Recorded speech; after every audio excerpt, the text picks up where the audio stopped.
peaceful peace, peaceful, peaceful, peaceful peace, peaceful, peaceful. Our beloved Prophet ﷺ said that a person is closest to Allah subhanahu wa ta'ala in sajda.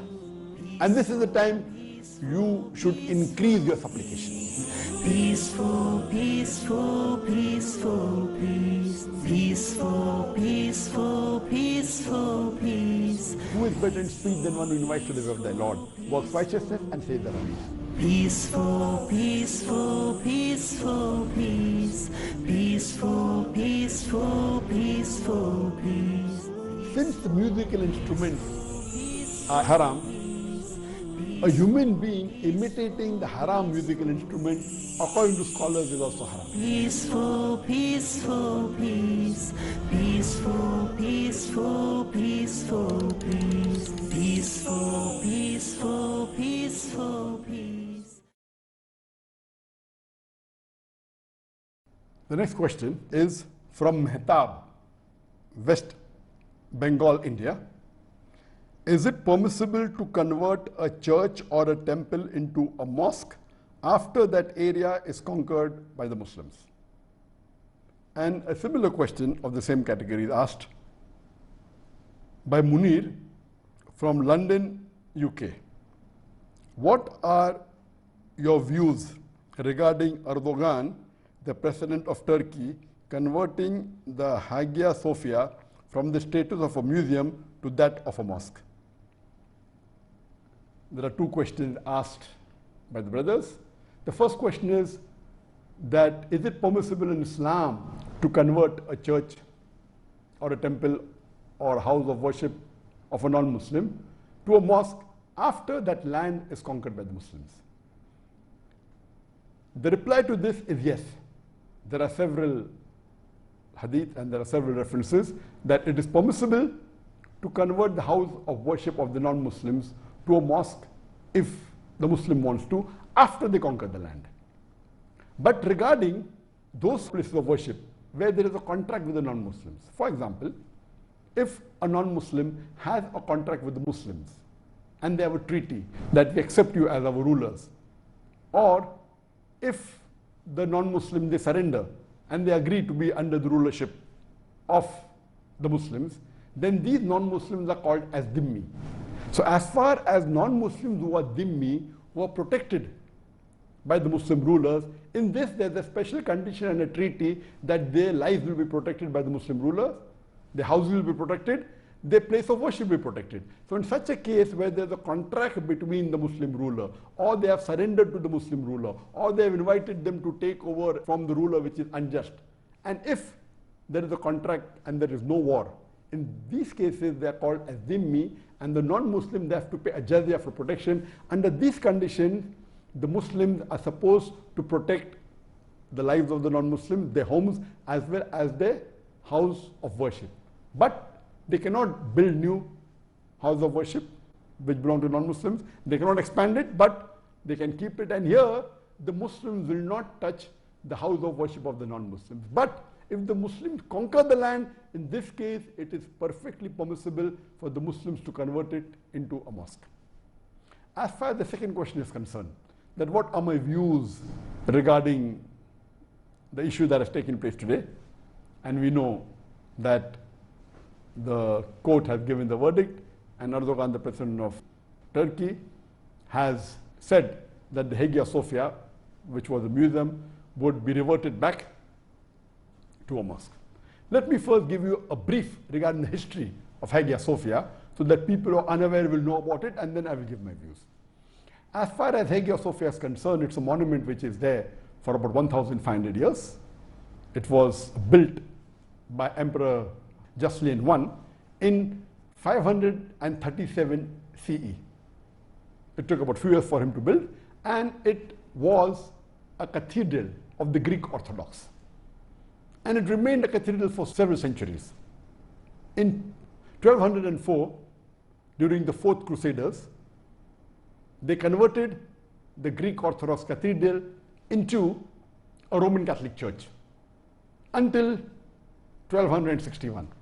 So initially for 667 years, it was a Greek Orthodox cathedral. Then after that, for 57 years, from 1204 to 1261, for 57 years, it was the Roman Catholic Church. Again later on, when the Christian Byzantines came to power, it was again converted back into a Greek Orthodox cathedral until the Ottoman rulers, until Sultan Muhammad Fateh. He conquered Constantinople in 1453. Then it was converted into a mosque. So since 537 up to 1453, for more than 900 years, it remained a Greek Orthodox cathedral. Then for a few years, it was the Roman Catholic Church, then went back to become a Greek Orthodox cathedral, and it was the largest church in the world when it was built. The biggest in-house covering, and the dome was the largest. It remained larger for 1,000 years until 1500 when a new church was made. In 1453, Sultan Muhammad Fateh, he conquers Constantinople, and then there are documents available that he purchases the Hagia Sophia, and after purchasing it, he converts it into a mosque. It remains a mosque till 1931, until Mustafa Kemal Atatürk, he takes over Turkey and he declares it as a secular state. For 4 years it was closed, and he passes a verdict in 1934 that the mosque should be converted into a museum. And since 1935 till today, 2020 July, that's the 11th of July, it remained a museum until today. And all these years, for about 85 years, there were many cases saying that why the Hagia Sophia a museum? Because Atatürk declared it that this is a sign of secularism, that we want to make it into a museum, it will not be a church, it will not be a mosque. And since that, there were many cases that have been filed that it is wrong that it was converted into a museum. And recently, the council in Turkey, the highest administrative court, it passed a resolution that it was illegal for Mustafa Kemal Atatürk to convert it into a museum. And today, mashallah, the court of Turkey has given a verdict and has said that it was illegal for Atatürk to convert it into a museum. And alhamdulillah, Erdogan, after the court verdict, he signed a resolution that this structure, Hagia Sophia, which was earlier a church, then became a mosque, then a museum, it will be transferred from the Department of Tourism, and it will go to the Department of Religious Authority of Turkey. Now this has created a lot of controversy, and today if you read the newspapers and the media, they are disagreeing with the decision taken by Turkey, by the Turkish government, by Erdogan, and you find right from USA, Trump, Russia, Greece, all of them condemning it is wrong, UNESCO, many non-Muslim organizations, and you find the media that they disagreed, they have been threatened and said it is wrong. But the saddest part, what I read in the media, that there were many Muslim countries and many so-called Muslim dais and Muslim scholars from the Western countries said what Turkey did and what Erdogan did is wrong. And to support their claim, they said that we know in history that Hazrat Umar, may Allah be pleased with him, he was asked to pray in Jerusalem. He did not pray. He said if he prays there, people will make a mosque, and then he prayed somewhere else, and the Masjid Aqsa was made. And all this is about how we encourage and have a relationship. And they quoted the verse of the Quran, Surah Hajj, chapter 22, verse number 40, saying it is not permitted to destroy synagogues or the church, and Quran is against it. And I was shocked to read the views of many of the Muslim guys from the Western countries and from the Arab world, saying it is wrong. What are my views regarding what Turkey did is correct or not, or what Erdogan did is right or wrong? As far as my views are concerned, the hadith quoted and the incidents quoted by the Muslims regarding Hazrat Umar, may Allah be pleased with him, that he did not pray and he paid some wells, and there were treaties between Muslims and others that your lives are safe and your places of worship are safe and Muslim will not enter your places of worship. All these references are when there is a treaty between the Muslims and the non-Muslims. As I mentioned in the first answer to the first question, that can a holy place, a church or a temple, be converted to a mosque? After it is conquered, the answer is yes. Only if there is a treaty between the Muslims and the non-Muslims, or if the non-Muslims surrender, or they are dhimmis, non-Muslim living under the law of the Muslim rule, Islamic rule, that is the only condition where the Muslims give them security and they are paying a jizya. As far as when the Ottoman rulers, when they conquered Constantinople, it was a conquest. It was a war. So it is wrong to give examples of a treaty between the Muslims and non-Muslims and say that same way Turkey should manage it. It's totally wrong. If there is a conquest, if there is a war, and if the Muslims rule, and this is a common law all over the world, we find so many non-Muslim rulers, when they conquer the land, they occupy the mosque. Many of them demolish the mosque. You have an example of the Crusaders. The best example is Spain. There were hundreds of mosques and most of them were either converted to churches, or they were made into museums, or they were destroyed. Hardly you find there was not a Muslim who could openly give the azan. Why don't people object to that? So this was a normal law that once you conquer, that becomes your land. So once it becomes your land, you have a right to do what you want to do. Later on, after World War I, World War II, then the Geneva Convention, all that is later on. So before that, the rule was once you conquer a land, it becomes part of your land and you can do what you feel is right. So based on that, this was a conquest done by Sultan Muhammad Fateh. And in a conquest, they have a right to keep the house of worship, to convert into a mosque. It is a right, and you find several examples. In fact, if you read the hadith of the Prophet ﷺ, I'll give you one incident which I don't want to give it, but to reply to these Muslims who are attacking Turkey and attacking Erdogan, that if we read the seerah of the Prophet, if we know in the seerah of the Prophet, when Muhammad ﷺ migrated to Medina and later on he came back to Makkah, during Fateh Makkah, what did he do? When he came back with about 10,000 Sahabas and it was a victory, the first thing he did was he went to Kaaba, which was a house of worship of the non-Muslims. There were 360 idols in Kaaba. He went in the Kaaba and recited the verse of the Quran from Surah Isra, chapter number 17, verse number 81, which says that وَقُلْ جَعَلْ حَقْ وَزَاقَ الْبَاطِلِ إِنَّ الْبَاطِلَ كَانَ زَوْقًا. When truth is hurled against falsehood, falsehood perishes. For falsehood is by its nature bound to perish. And he destroyed all the idols.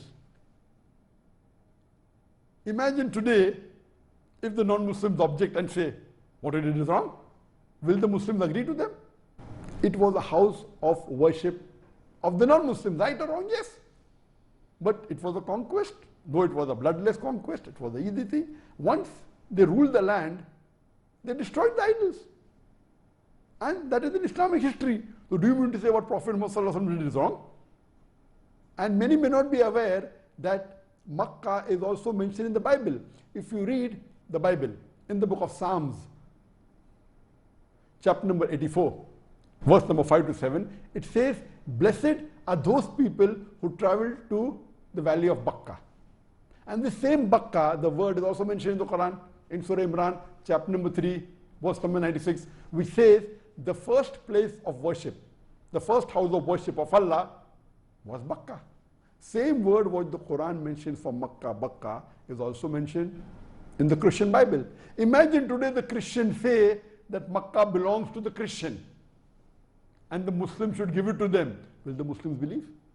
Will the Muslims agree? And the answer is no. Imagine someone comes with a bright idea that let us convert the haram into a museum. Will the Muslims believe? Will the Muslims agree? And the answer is no. So what you have to realize, at that time this was the law. And at that time, you see the seerah of the Prophet. What did he do? What happened today, many of the Muslims are being influenced by the Western culture. Because they are staying in Western countries, they want to change the Islamic history. They want to give a ruling. They quote verses from the Quran. And the verse of the Quran that was quoted of Surah Hajj, chapter number 22, verse number 40, which says that Quran says that house of worship should not be destroyed. There is no verse in the Quran saying that. It is a misunderstanding. If you want to know the real context, start from verse number 1 before. Surah Hajj, chapter number 24, verse number 39 says that you are permitted to fight against those non-Muslims who have done wrong. And Allah will aid you and protect you. This is the first verse of the Quran giving permission for the Muslims when they migrate from Makkah to Medina to fight against the non-Muslims. First verse. Then verse number 40 of Surah Hajj, chapter number 22 says that, and those who leave their homes because they say that our Lord is one, Allah is one. And it continues that if Allah wouldn't have checked one force with the other, then the churches and the synagogues and the mosques where the name of Allah is taken would have been destroyed. It doesn't say that it is not permitted to destroy. It's telling that Allah subhanahu wa ta'ala, number one, it's telling it is giving permission for the Muslims to fight against the non-Muslims who have done wrong, who have done transgression. And then it says that those Muslims who leave their home because they believe in Tawheed, believe in one God, Allah is there to protect you. And then it says, if Allah wouldn't have checked one group against the other, then the places of worship, like the synagogue, like the church, like the mosque, that would have been destroyed. Giving indication, doesn't say that you cannot destroy. For knowing the real meaning, go to the tafasir. And if you read Qurtubi, Qurtubi says very clearly that what I said in the reply to the first answer, that if there is a treaty between the Muslims and the non-Muslims, if the non-Muslims become dhimmi under the rule of the Muslim rulers, if they agree that the Muslims are the rulers, or if they surrender and there's no conquest, and if they are paying jizya, if they are paying a tax for protection, it becomes the duty of the Muslims to protect the lives of the non-Muslim, the dhimmi, to protect the homes and protect the house of worship. But again, Qurtubi says, you cannot build a new house of worship for the non-Muslim because it is sin. But what is there, it can remain. They cannot expand it also. So if there is a treaty, or if the non-Muslims have surrendered, in this case, yes, you cannot occupy it, you protect the house of worship, but cannot build a new one, cannot expand it. But in conquest, if there is a war, and if the conqueror is there, then it is the right of the Muslim ruler to do what he wants, because that becomes part of his land. So please don't quote some hadith which is out of context.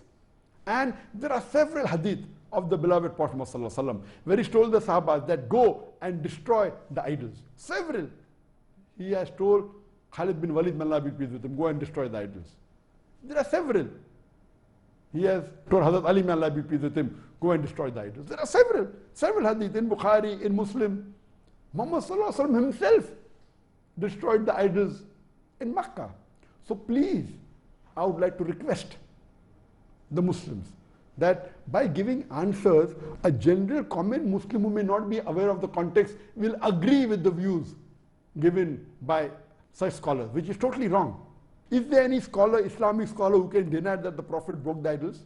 Is there any Islamic scholar who can deny that the Prophet told Hazrat Ali, may Allah be pleased with him, the fourth caliph of Islam, told Khalid bin Walid, may Allah be pleased with him, and many of the Sahaba that go and deface the idols? There is one more hadith in Bukhari and Muslim. It's mentioned in Sahih Bukhari, hadith number 3020, as well as Sahih Muslim, hadith number 2476, where Jarir ibn Abdullah, may Allah be pleased with him, one of the Sahabas, he says that the Prophet, peace be upon him, he called me and he told me that, will you relieve for me the Dhul Khalsa? What is Dhul Khalsa? Dhul Khalsa was the place of worship of the non-Muslims in Yemen. It was also called the Kaabatul Yaminiya. Kaabatul Yaminiya means the Kaaba of the Yemen. And in it, there were idols. He said, will you do a favor for me? Will you destroy it for me? Then Jarir ibn Abdullah, may Allah be pleased with him, he takes with him 150 horsemen and he burns down that house of worship. It's a hadith, a Sahih hadith in Bukhari and Muslim. I don't want to tell this, but it is there.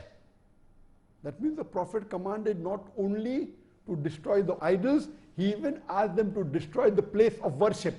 So when the Muslims are conquering and when they rule that land, it is permitted even to destroy the place of worship. Now this, if you say Quran says you should not destroy churches and synagogues, do you think the Prophet went against the Quran?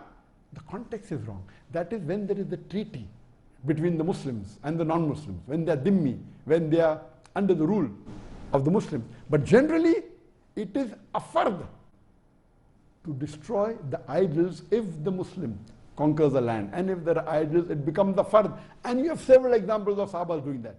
It is umpteen number of hadiths are there. So to try and misguide telling that it is not permissible is totally wrong. But destroying the temples or the house of worship is not a fard. But if required, if it's causing a problem for the Muslim ummah, the Prophet has commanded that. So how can you say it's not permitted? So what I would like to say, that many a time Muslims living in the Western country, or even some of the Muslims in the Arab land, trying to be soft to the non-Muslims and trying that they are the one who will support them, they are the one who are going to fund them, etc. They are going to protect them. Many a time they give verdicts which is against the Quran and the Sunnah. Be careful. If we are going to go against our Muslim brother, Erdogan, the president of Turkey, or against a Muslim country, there are hardly few people today, Muslim leaders, who can really try and revive the Sunnah. And as I said in my earlier answer, that I don't know of any Muslim leader which is anyway close to Muhammad Sallallahu Alaihi Wasallam, or anyway close to the Khulafa Rashidin, the way they ruled, or how they were political leaders. Nowhere close, not even 1%. Now if one Muslim brother is doing something which is there, which is permitted, why are the Muslims against him? So as far as my view is concerned, Alhamdulillah, what Turkey did is completely correct. And if you agree that Muhammad Fateh Sultan, he purchased the mosque. Today we know there are hundreds and thousands of churches in different parts of the world, in the Western countries, in UK, in Europe, in America, which have been purchased by the Muslim organizations. If you say that after you purchase you can't make it into the mosque, that means the Muslim living in the Western country will have to give up all these mosques to the church. If few centuries back, Emperor Sultan Muhammad Fateh purchases, buys with his own money, and that was one of the reasons. So here we're not talking about conquest, it is purchased. We're not talking about war. It's permitted after war, you can convert it. Here he purchased it. There are documents. So the court in Turkey said, seeing as the documents, if there was a case filed, that what right does Kemal Atatürk have to convert it into a museum? The highest authority in Turkey, it's a legal verdict, said what is done by Atatürk is wrong. Now what is bothering USA or Russia or Greece? How can they object? How can they interfere in the personal affairs of Turkey, a Muslim country? And why are the other Muslims supporting the non-Muslims? It is totally wrong. As far as I am concerned, whatever Turkey did is correct. It is permitted in Islam. It is Mustab, alhamdulillah. It was a mosque for several years. It was purchased. If I don't support them now, I'll have to tell all the thousands of mosques in the European country and in USA and in Canada, which have been purchased from the church authorities, even they have to give them up. So please, Allah clearly says in the Quran, in Surah Nisa, chapter number 4, verse number 135, that Ya ayyuhallazina amanu, oh you believe, stand out for justice as true to Allah subhanahu wa ta'ala, even if it be against yourself, against your parents, against your relatives, whether rich or poor, Allah protects both. So please, if a Muslim has the guts to do something which is close to Quran and Sunnah, it is the duty as Muslims that we should support him and we should encourage him. Hope that answers the question.